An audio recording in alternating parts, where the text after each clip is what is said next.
Ever wondered how a piece of land named after Teapot became the center of one of the biggest political scandals in American history? Well, buckle up, because today we're diving deep into the wild story of the Teapot Dome scandal. It's a tale of greed, corruption, and a massive betrayal of public trust that rocked the 1920s. So, picture this.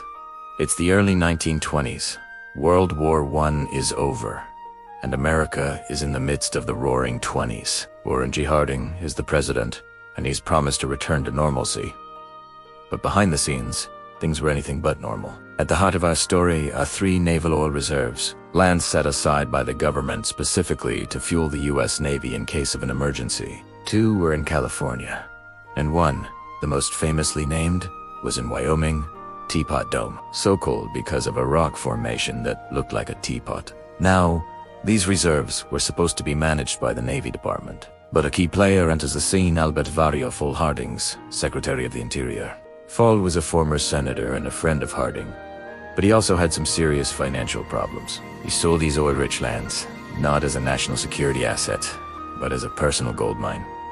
So, what does he do? He persuades President Harding to transfer control of these oil reserves from the Navy to his own department, the Department of the Interior. He argued it was just for administrative efficiency. In 1921, Harding signed the executive order, and just like that, Fall had the keys to the kingdom. With the reserves under his control, Fall didn't waste any time. Instead of holding open, competitive bidding for the rights to drill on these lands, which would have been the proper and legal way to do it.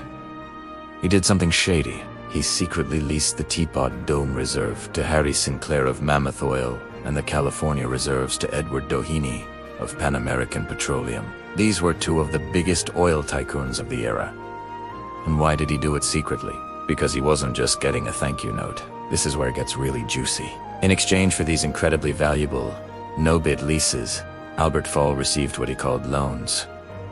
From Edward Doheny, he got a little black bag filled with $100,000 in cash. From Harry Sinclair, he received cash, livestock for his ranch, and bonds totaling around $300,000. In today's money, that's over $5 million. These weren't loans, they were blatant bribes.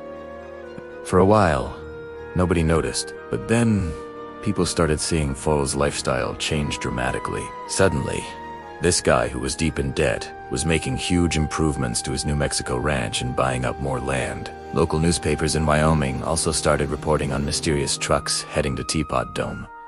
The whispers grew louder and eventually reached Washington, D.C. A tenacious senator from Montana named Thomas J. Walsh began to investigate. It took years of painstaking work, digging through records and grilling witnesses in Senate hearings. Fall and the oily men tried to cover their tracks, claiming the money was just a friendly loan, but their stories kept changing and falling apart under pressure. The investigation uncovered the entire sordid affair, revealing the secret leases and the massive bribes. The fallout was explosive. The scandal dragged on for years, outlasting President Harding, who died in office in 1923. Before the full extent of the corruption was known, the Supreme Court eventually voided the leases, returning the oil reserves to the government. Harry Sinclair and Edward Doheny were acquitted of bribery charges, though Sinclair did serve a short sentence for contempt of Congress and jury tampering. But the biggest consequence was for Albert B. Fall.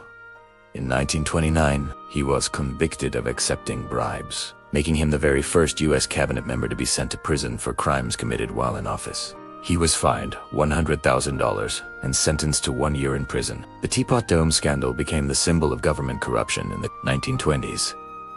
It was a shocking reminder that even the highest levels of power could be bought. It left a lasting stain on the Harding administration and served as a major benchmark for political scandals for decades to come. It showed the crucial role of a free press and congressional oversight in holding power accountable. And it all started with a piece of land named after a teapot.